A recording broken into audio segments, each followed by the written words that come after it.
Ja, hej. Vi vil gerne bevise, at f mærke af x lige med 2x er f af x lige med x, og det vil vi gerne bruge trecentral til. Og det gør vi ved at opstille en differentialskoefficient som på vores funktion, som ser sådan her ud.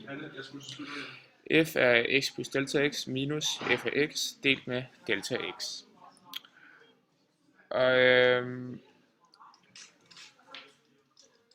Ja, når vi så har vores generelle udtryk for, hvordan man kan finde vores f-mærke af x, så prøver vi at proppe vores funktion ind, som så er x i anden. Og der får vi så følgende udtryk, hvilket vi synes er ikke så nemt at gå i gang med, så vi vil prøve at reducere udtrykket, og det gør vi følgende på forskellige måder.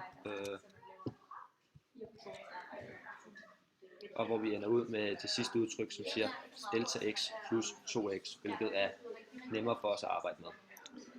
så nu kan vi godt finde grænseværdien, så derfor sætter vi delta x imod 0.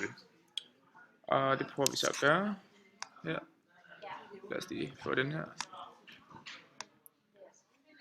Gider den gøre det nu? Nej. Sådan der, så går den imod 0. Kan vi se, hvad den giver.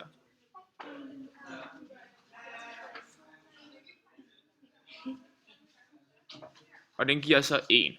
Så det vil sige, at vores f-mærke x er lige med 2x, når